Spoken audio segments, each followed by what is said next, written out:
Hi, how are you? Thank you for joining again for an edition of the In the Studio. Today we have an special edition of In the Studio as part of the Canada Week, an initiative that we have organized with the Music Department of American Society to offer culture of Canadian artists and supported by the Consulate General of Canada in New York. Thank you so much for your support.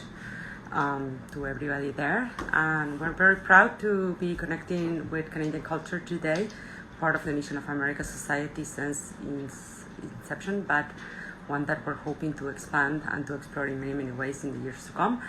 And today we're going to have Emily. I'm waiting 1 second, please, so I can have Emily join.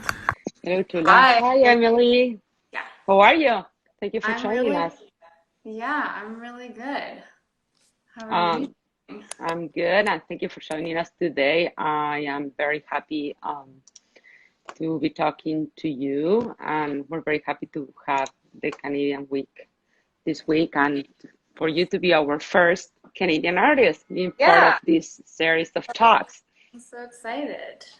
So full disclosure, Emily and I met last year during a wonderful, beautiful residency organized by the Terra Foundation in Giverny, France, where I was lucky enough to see her practice and her projects. And I'm very happy that I can share that with all of you today.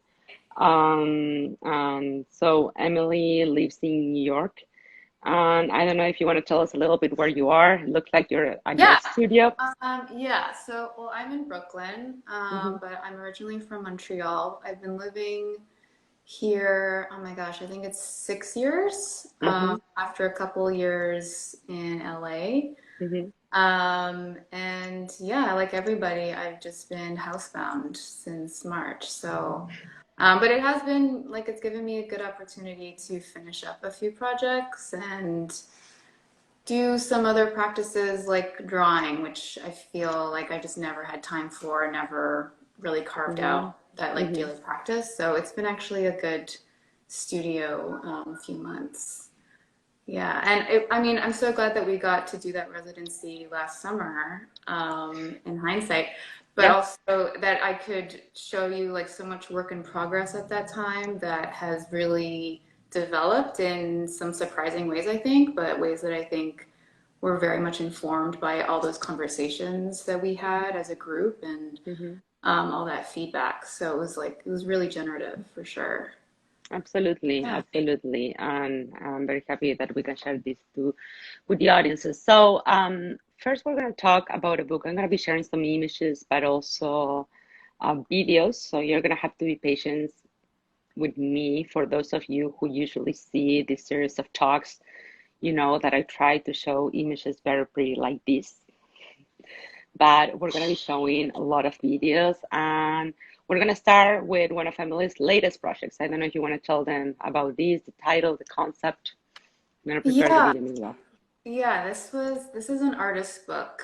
The title of it is Work-Life Harmony, and this was published in April of 2020 by Sming Sming Books. Vivian Sming is the publisher. She's incredible, and she designed the book, and we worked very closely together for about a year in thinking through the concept, because there's several different kinds of materials in the book. I don't know if you can make out, I mean, I think you can, but there's different sizes of paper, these sort of inserts that are in the book. But as a, I guess, starting point for the idea of this book was a real interest in work culture and how it's developed over time. And in my interest in work songs, which have surfaced in several video projects in different ways. And work songs, I mean, are typically, if you think of coal mining songs, the textile industry, those are all work songs from the perspective of the worker, usually calling attention to an unfair labor practice or terrible working conditions. I mean, that's like the general, the common thread there.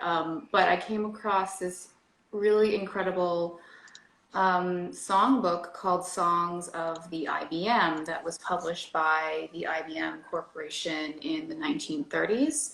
Mm-hmm. And as you can imagine, the difference in this book that was so drastically, was just so, yeah, drastically different from a typical work song is that it's told from, I would say, the perspective of the company. And it is very much, I think, a tool used to bolster the company, to create a sense of affiliation and kinship with it. And the songs are all dedicated to specific managers or departments.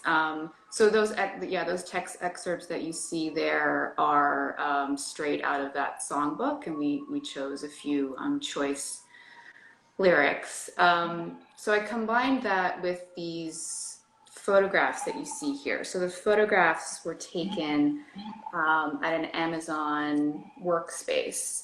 So just to explain why I chose these two very different types of imagery, I was thinking about what does a contemporary work culture look like? And I think it's something that almost tries to be invisible or natural, that working is just as natural as nature itself. Well, especially in this particular very extreme example of biofield design. So the photographs here are taken at the Amazon spheres. And the Amazon spheres are these three glass domed botanical conservatories in downtown Seattle. And they function as an employee workspace and a lounge. There's incredible green walls. You can see some of the glass domed infrastructure there. There's over, I think, 40,000 plant species. There's this incredible tree that was imported from California that's like, I don't know how many meters high, but it's huge. It had to be like craned in. And so I mean, this is a very extreme example of a very particular work culture, but I think it like really highlights this idea that our work now is so seamlessly integrated into, I guess, just how we would function naturally. I don't know if that's really making sense, but yeah. It is. And I think that in a way, this project takes so much more relevance after what happened with the pandemic, with all of us working from home, right? Yeah. Well, yeah, when I finished it in April, I was like, oh my gosh, okay. So now we have like a totally, not a different way of working, but a more condensed or like pressurized way of working where we're working in our homes. And I think you can argue that there are pros and cons to that for sure. But I think like we're still trying to, or I guess I'm still trying to work through what that ultimately means if you have no separation from work and personal life. And private life is another interest that I touch on a lot in different projects. Just this erosion of privacy, erosion of keeping boundaries between certain aspects of our public and private life. So I think work is definitely something that is just seeping into so many things that I think we might have considered more personal.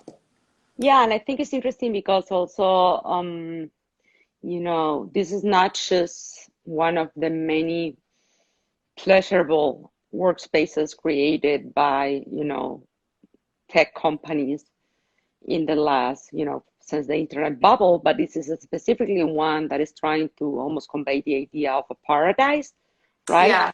This idea of very Eden. Yeah, this idea of like this Eden of like a workspace. So, sure. I think it's very interesting. And what about the content of those songs? What did you found there? They're not well-written songs. they're in contrast is like the more original work songs, like mining songs and textile songs. They're very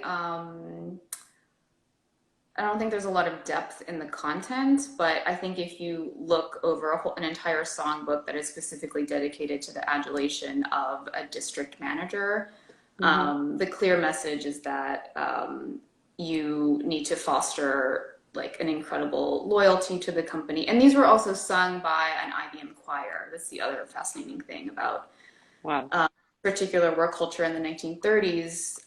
That's also very similar to the Ford company culture, which had a music and dance program as well. So like not only are employees doing their jobs, but they're singing about it as well. And they're singing in an incredibly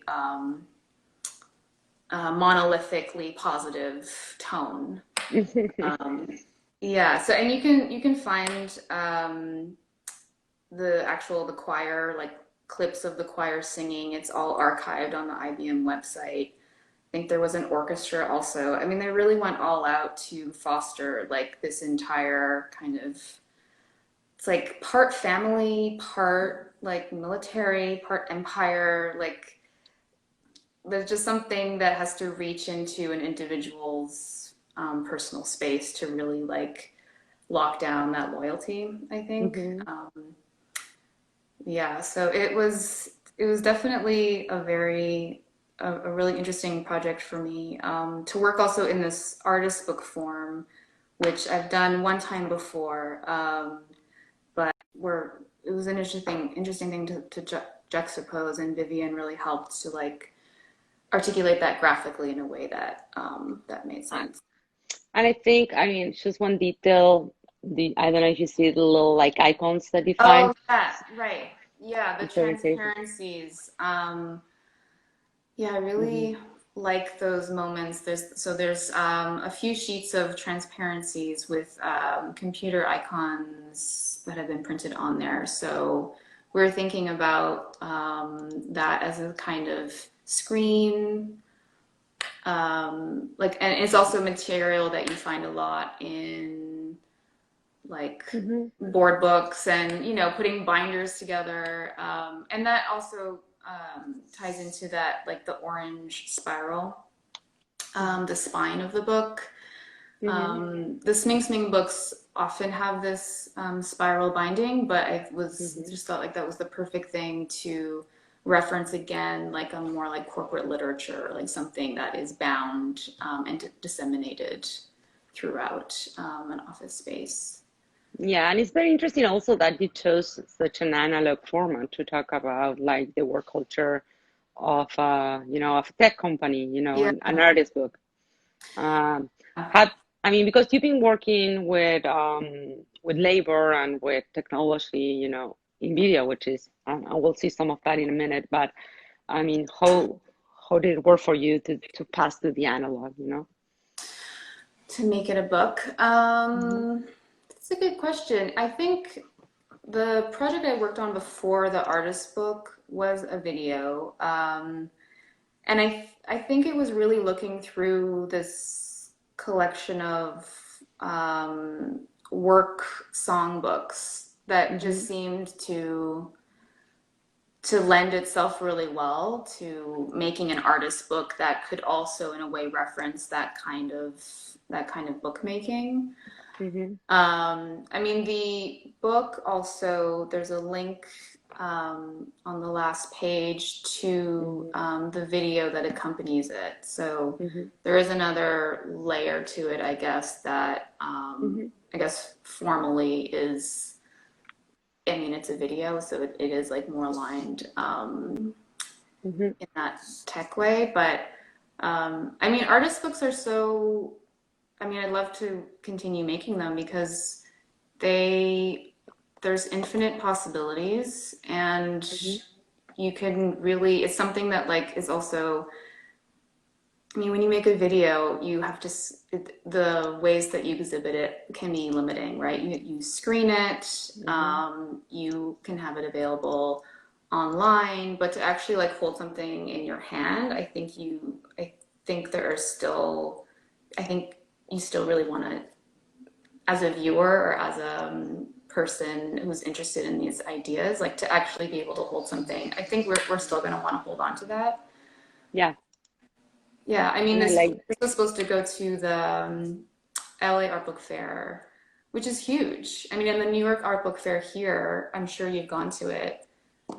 is a total, I mean, that'll never happen again, probably. Like everything's just gonna go online for quite some time. But I think the artist book format like continues to be really popular. People want to hold something. Yes.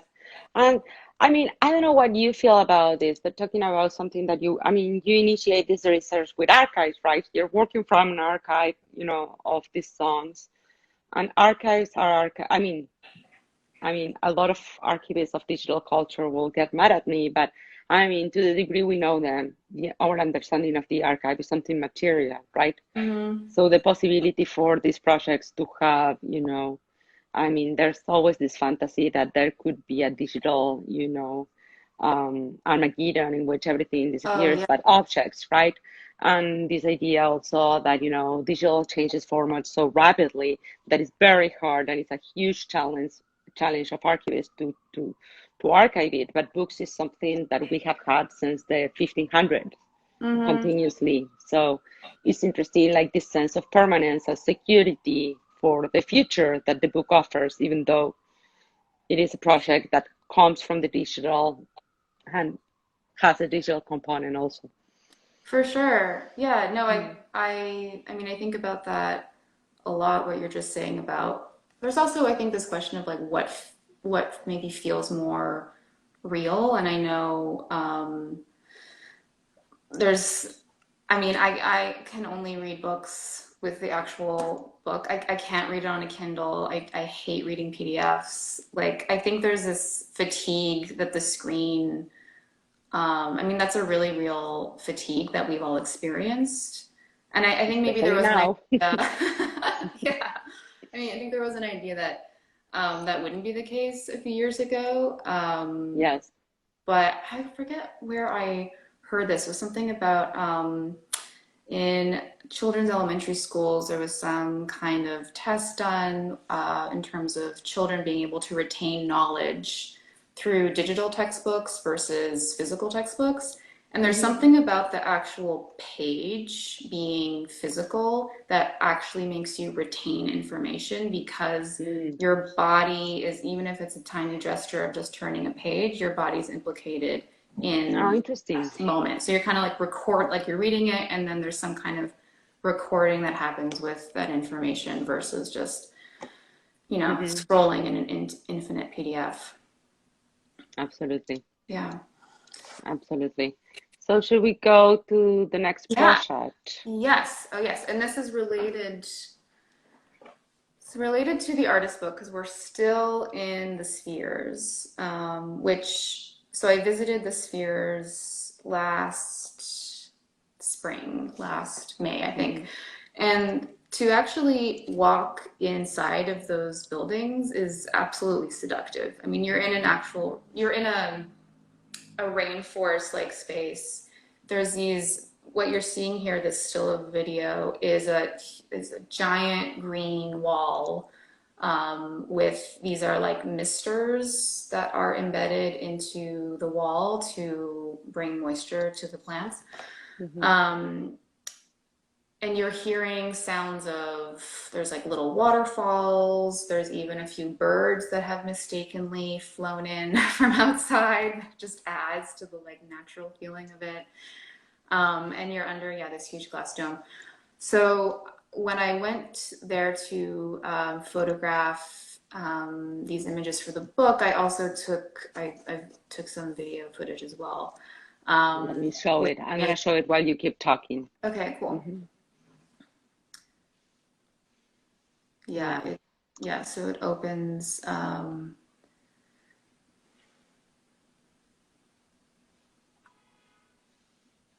there's also aquarium. Hmm.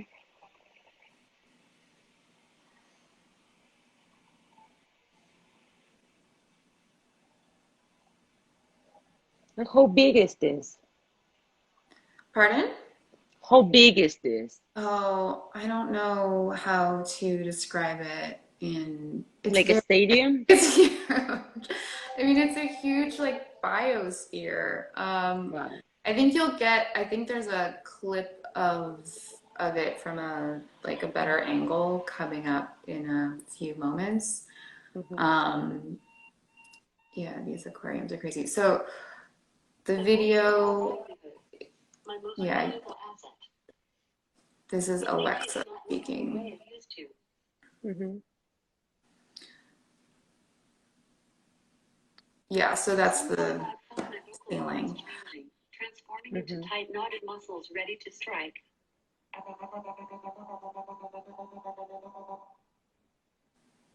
Yesterday, a client asked me to read them the day's headlines.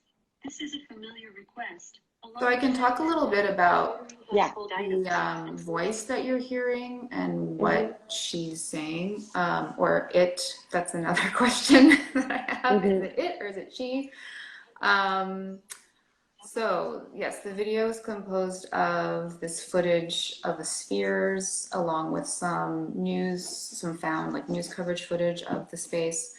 And I wrote a script to accompany it, and the script is told in the voice of Alexa, the digital assistant. And the narrative that is told is of a voice assistant who essentially loses control of their greatest asset, their voice. So their voice decides to leave. And yeah, like a little bit of humor. Yeah, it's great. And Alexa attempts a guided meditation to try to rein in the voice and get the voice under control. So again, like there's this recurring interest with the co-option of, let's say, like, you know, the wellness industry, wellness practices like guided meditations and breathing exercises into a corporate setting that are brought in so often as temporary fixes rather than, you know, making real structural changes to avoid, let's say, employee burnout.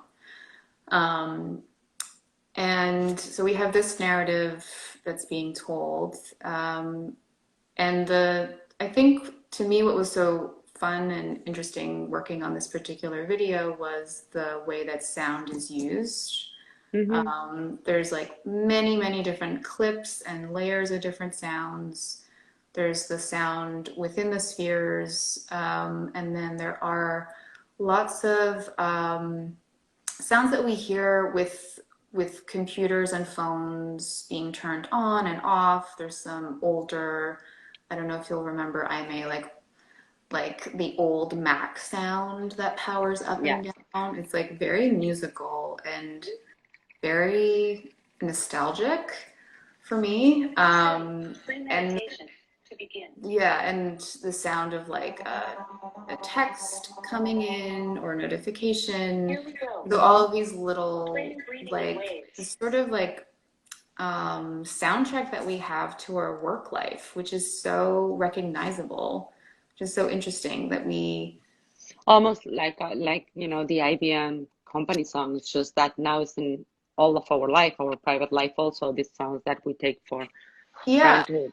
Yeah, and they're so common. I mean, I know you can customize everything, but there's like real specificity to those little notes. Absolutely. Yeah, like I was just leaving my apartment this morning and I heard my neighbor's like phone alarm going off, which is the same alarm that I have. Anyway, we have so many of these shared soundscapes, I guess. So I made use of that in the video to sort of fold those in. And if you listen to the entire thing, you go through this guided meditation, which ends in not a sigh of relief or a real exhale, but it is a very loud scream. So I felt like this, I don't know, we should incorporate screaming exercises just as much as breathing exercises, because those are not I guess, the long-term fixes to a lot of our problems with work. So yeah, so that was a sort of video that accompanies the book, and they're both the image that you're seeing right now. Yeah, so the video and the book are currently on view at a gallery in Toronto called Interaccess. It's a group show that takes the theme of biomimicry as the common sort of theme with all of these different artists' work. And that is, if anyone is in Toronto, that is on until the November 28th. So yeah, it's nice to have something out in the world physically. Absolutely, yes. And and again, I mean, I think that your work has become so appropriate for times, right? I mean, obviously, it was always appropriate. It's just that we were kind of like, I feel like maybe I'm overreacting, and I guess it's a personal thing, but I feel like COVID and the closure of institutions and working remotely has break the rhythm and the quotidianity of labor in a way in which made us question the way that we were working before.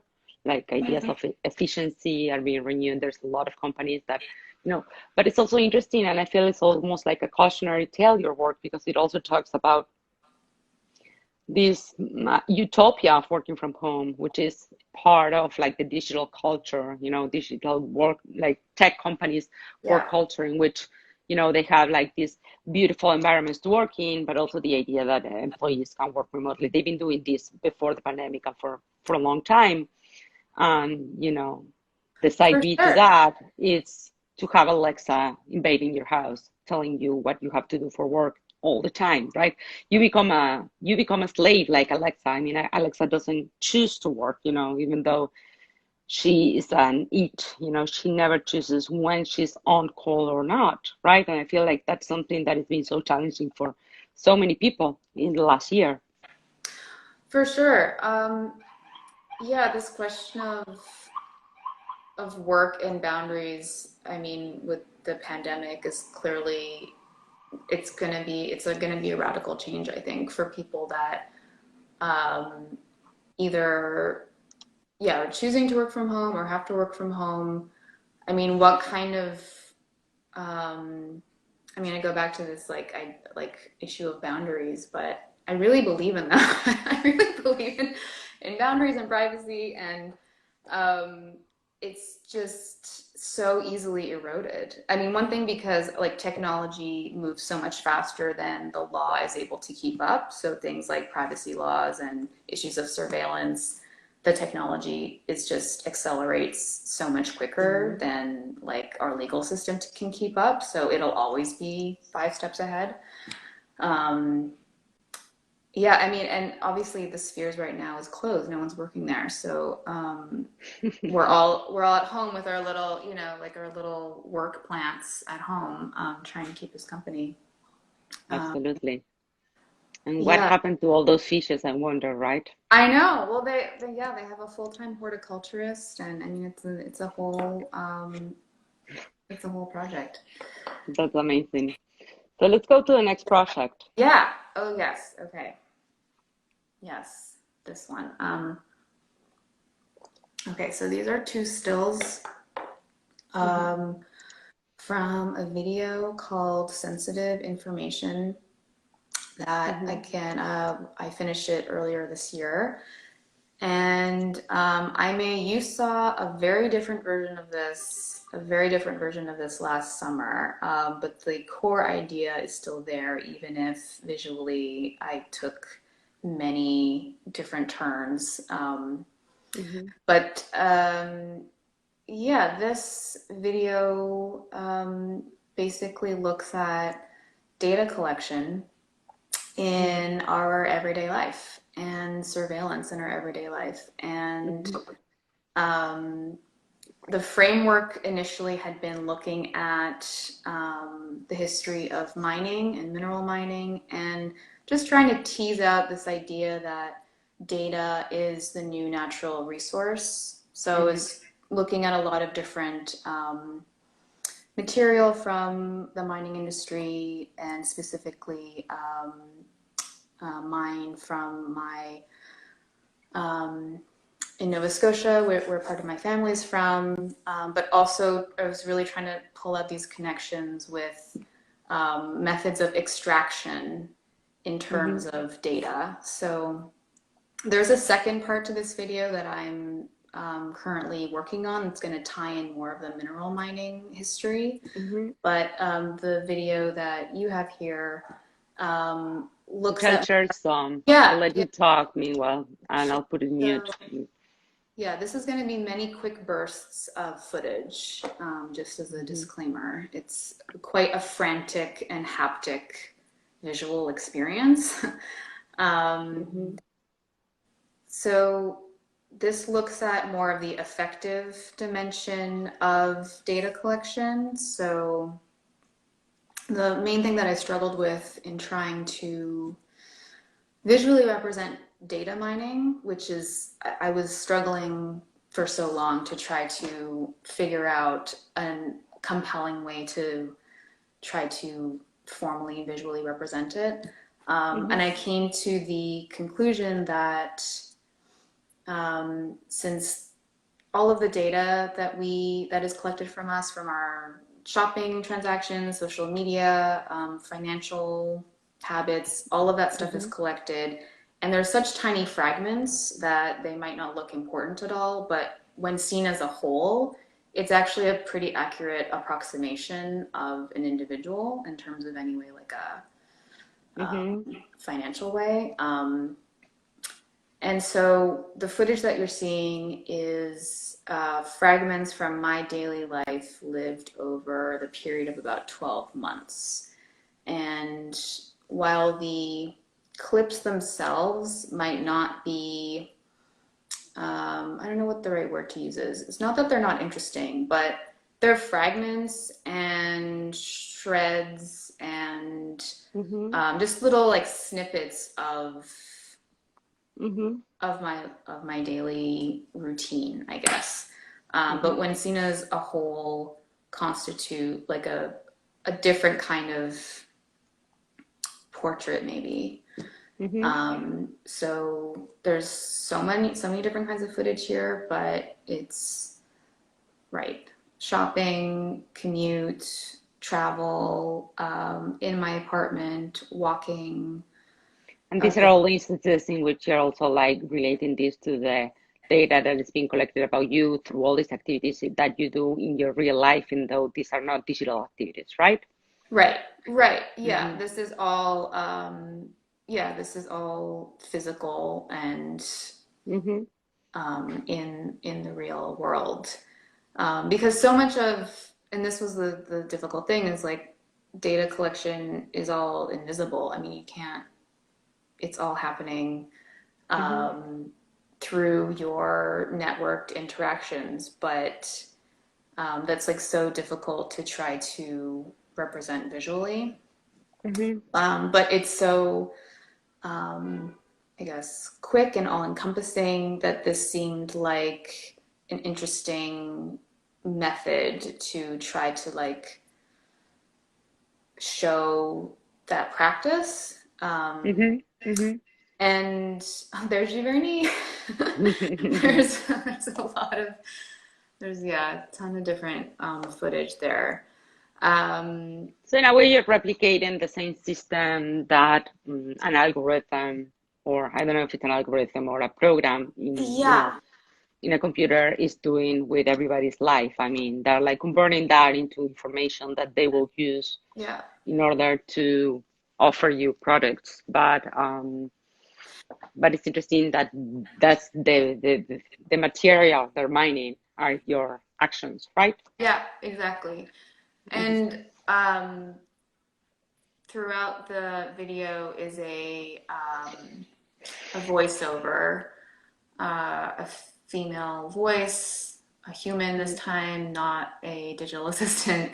But the script that I wrote for it tells basically the story of someone becoming intimate or developing a dependency on their on a new entity in their life, which I think you can get to pretty quickly, that it is a digital, I don't want to say digital agent, but it is basically, yeah, a surrogate for our phone, for our social media, just like the dependency that we have on this technology. I think you can draw a lot of parallels to, if not a romantic relationship, but certainly like a codependency that Absolutely.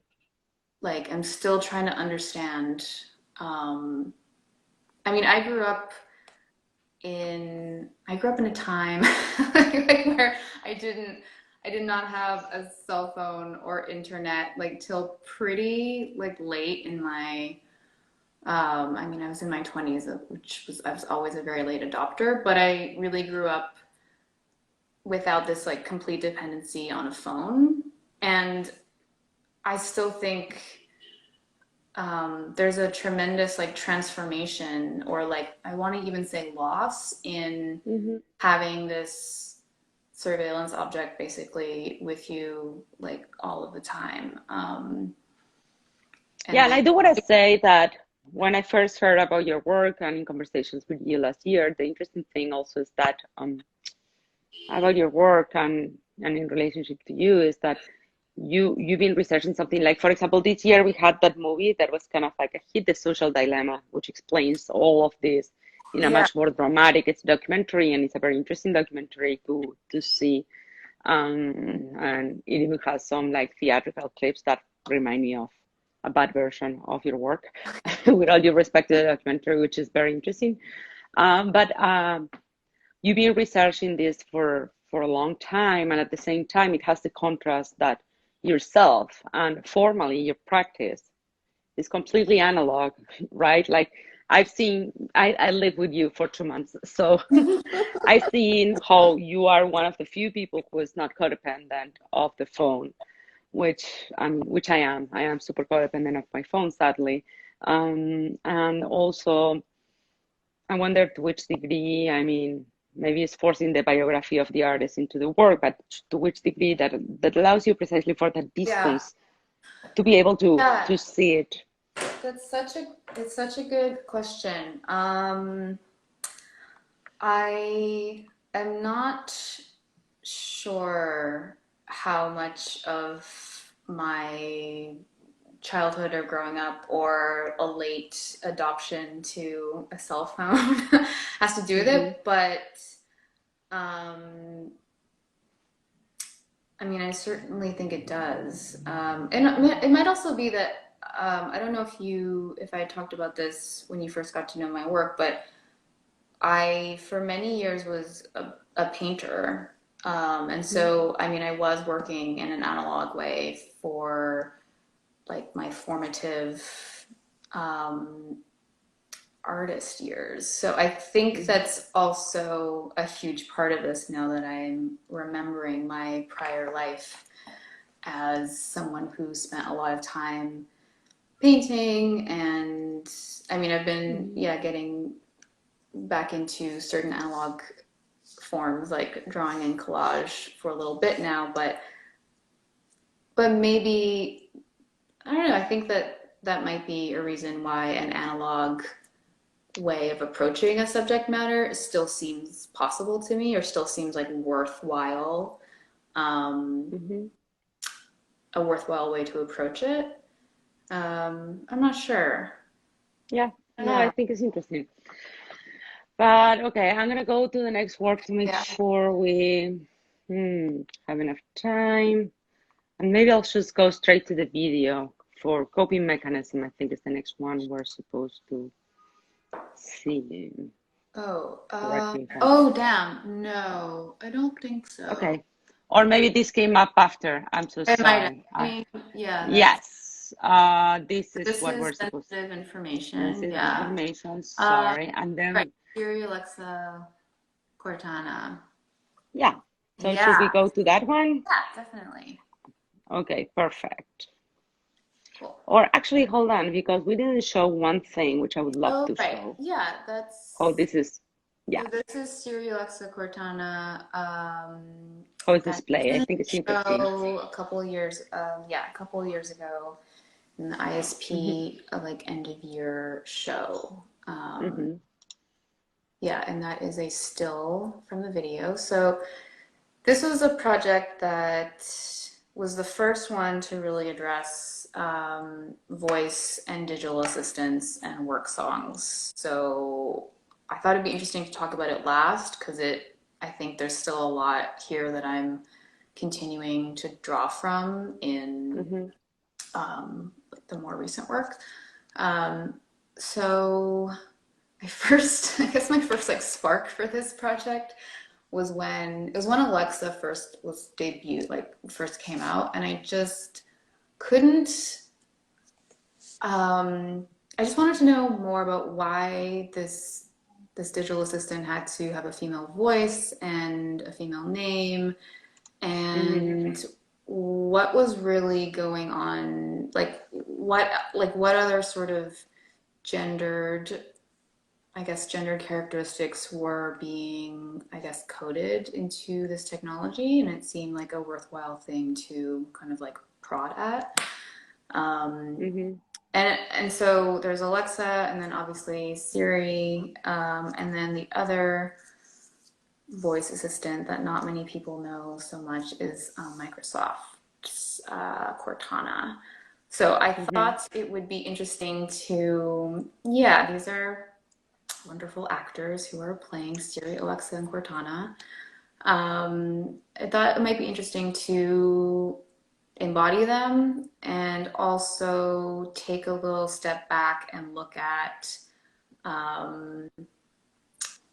the computer as something that was first developed as a loom, and the textile industry, which was mostly staffed with female workers, and that whole history of work songs in the textile industry in like the 1830s. So there's several different parts to the video. I think, I'll play some of it. Pretty sort of goes between these three actors in this Apple desktop, and then this weaving aspect, and relating to this origin of the work songs, right? That you were just commenting. Yes, exactly. Yeah, that was the first time. I was really looking into all of these different songs about work, and like how it's an incredible area of research, because every single industry has this collection of songs written about it. And what are the audios? I mean, we won't be able to hear all the audios while we talk about it, and I hope that people have a chance to see this exhibit again soon. But I mean, maybe you can describe us. For sure. Yeah, the audio. The actors are speaking directly the lyrics of some of these work songs, so they only communicate to each other through these textile work songs, and then you have here, these are the lyrics that they are speaking. The other audio that you hear throughout the video is myself, my own voice, posing different questions about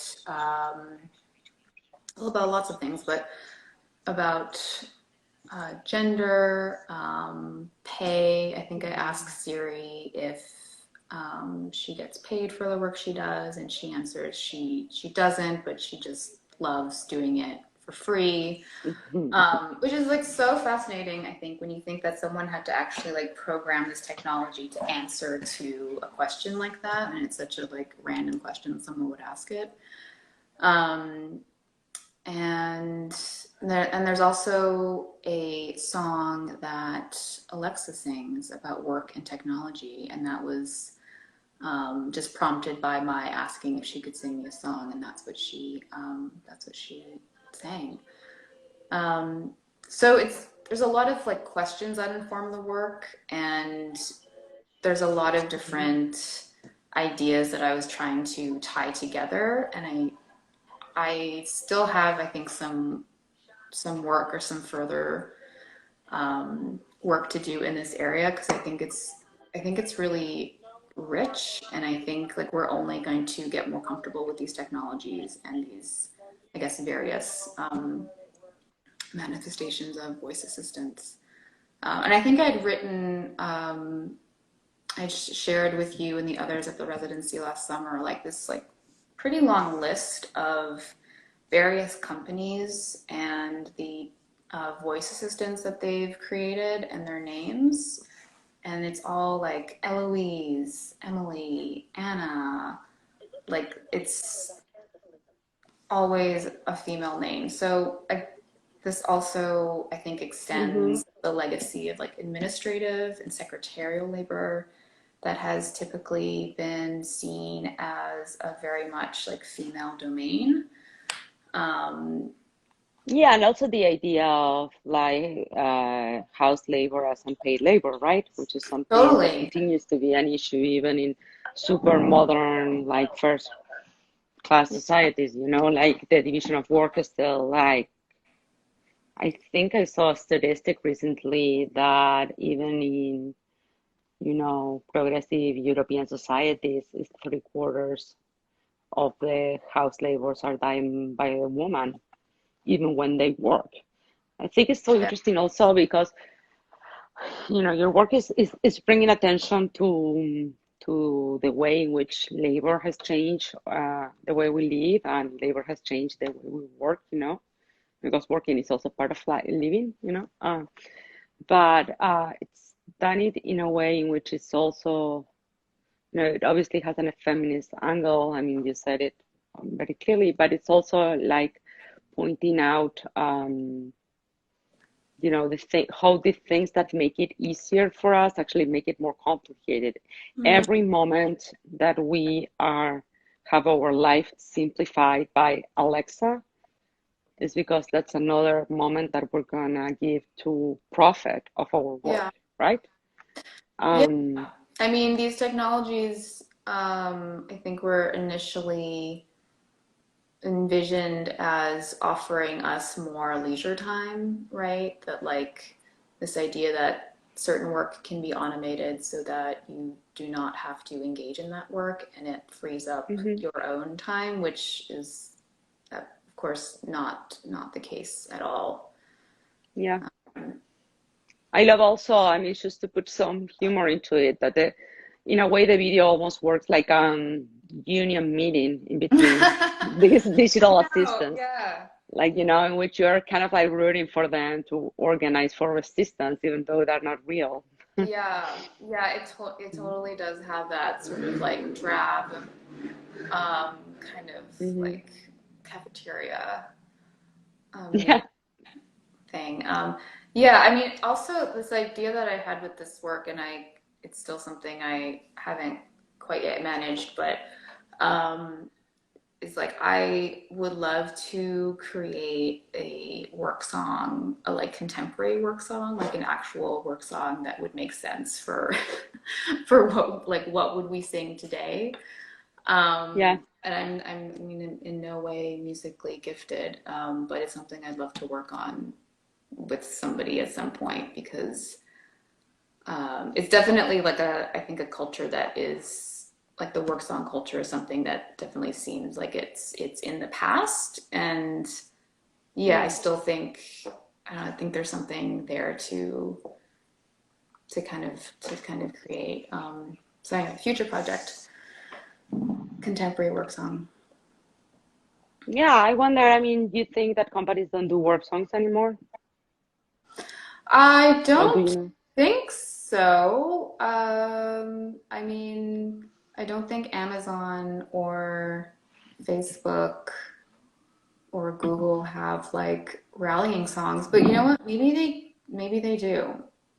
Maybe that's something for me to find out. I mean, Well, in a way, they do through the spaces like the biosphere that you show, totally. or those like ping pong spaces that they have, you know, with free Yeah, candy and food and snacks and nap time. yeah. So Mm. you never have to leave. I mean, corporate culture, you know, of leisure uh, as a way to reinforce labor is something that definitely exists, which just Yeah, maybe doesn't take the shape of songs, you right. know. But something interesting also, I mean, that so much of your work is organized around like corporate songs, is that you also have, you know, born from the same activity and the same family, like protest songs by workers, right? And resistance songs, that developed, at least in Latin America, there's a big tradition of like factory songs developed by the workers that become like the songs of the unions, and they become Okay. protest songs. So in a way, I feel like maybe there's material for resistance in that same activity, right? Yeah, I mean, I would love to learn more about those, I may. Hmm. I'll That, look them up. yeah. Hmm. Yeah. I mean, right now I'm still delving into mining songs to try to create to try to finish up that second video. Hmm. Um, and yeah, I mean, those songs live on in a kind of memorial way. Hmm. There is a like mining choir that tours and sings. So, but in a Hmm. way, I also feel like it kind of romanticizes them in a way because they're sort Hmm. of presented in, I don't want to say theatrical way, but not in entertainment, but something other than just protest. I mean, we've Hmm. heard protest songs, I think is another area here, but um, Hmm. yeah, I guess context is so important when you're talking about like where this kind of song is sung and who's singing it, because Hmm.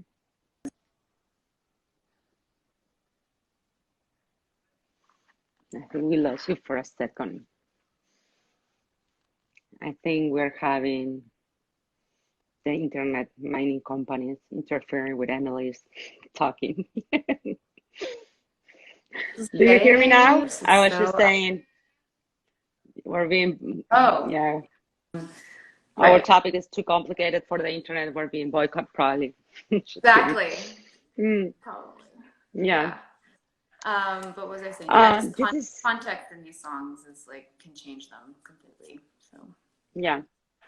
And I mean, do you think, I mean, maybe you don't know this yet, and I mean, but do you see any way in which, what's going on in the world and what we've been talking about, how, COVID and everything is affecting, do you think that has, or do you see that affecting your future practice in any way? Where do you think it's going to go? gosh,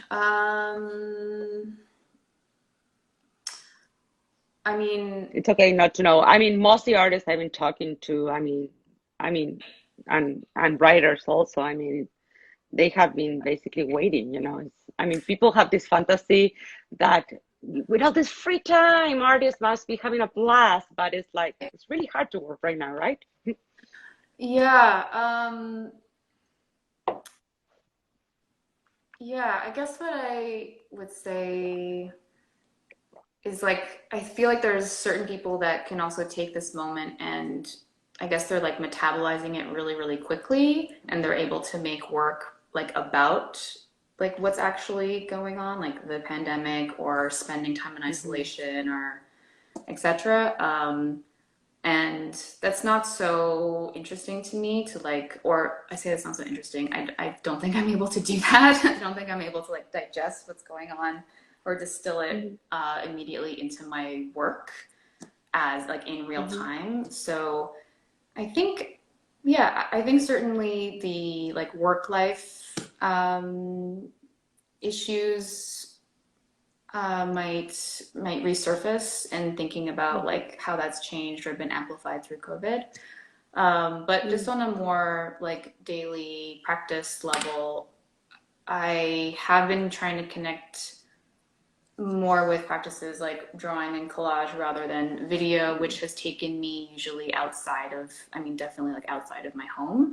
And right now, I don't have the, um, I want to say inspiration, but it's just, I'm finding like whatever I can just create on a page is like makes more sense to me right now than looking outside of Hmm. myself or outside of like my immediate surrounding right now.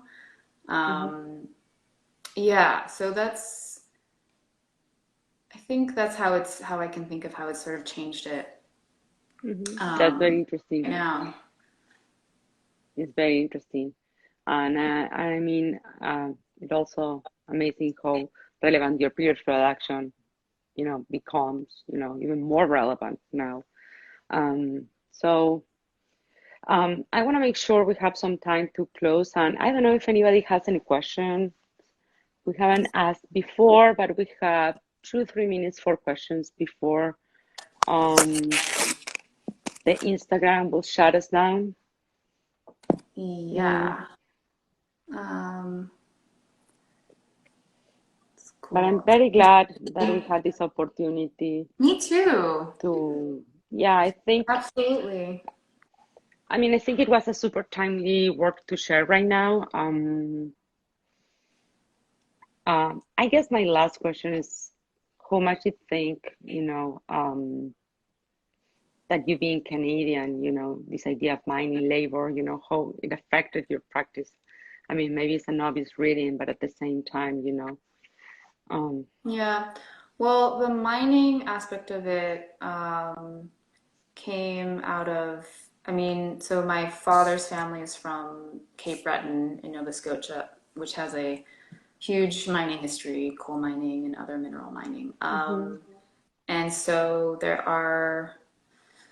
there's an abandoned mine close to our sort of family home that my father would take me to. I think he had me visit it when I was like in my early 20s, and it just looks like this incredible moonscape. It used to be, I think, a zinc mine, so it's a ghost town. And of course, the surrounding community has really suffered from, physically from the history of mining there, but also from the closure of those mines. So it's sort of course, like this struggle, right? Of like, which I guess we've seen played out also in the pandemic, of like people's livelihoods that are at stake, but there's also physical danger. So anyway, that's like the sort of the interest came out of the family connection, I guess. But I like what you said, you just said a key word which has to do, this idea of ghost town, to which degree, this digitalization of everyday experience is creating more like offset communities, right? Because this simplification is creating also simplification of tasks and like, possibility to buy talking to Alexa, on the app or to Siri. It's also creating like this like lack of community and this like disappearance from the public space. So I think it's very interesting visually to compare the two. I guess we have a little bit more time, but I don't want to tempt Mr. Instagram to cut us down in the middle of a conversation. So I am going to thank you, and I think it's better if we close with that warning, the ghost town. Let's not allow digital life to turn us into a ghost town, right? Where our data is mined. Great. No, this was so such a pleasure, and it was so nice to have the opportunity to like go through these Absolutely with you. This is the first time I do Instagram Live, so it's pretty interesting format. It's just nice to see some friends here. Yeah. Thank you so much. And again, I want to remind everybody that this is Canada Culture Week, which we are doing with the support of the Consulate General of Canada in New York. And we're going to have Liz Rasmussen on Thursday talking about her art, and we have a very lively music program with a special feature on Friday, which I hope you can see. And thank you so much for being with us, Emily. It's such a pleasure to see you again and to share your work with others. Thank you. Wonderful. Okay, bye. Bye-bye. Bye-bye.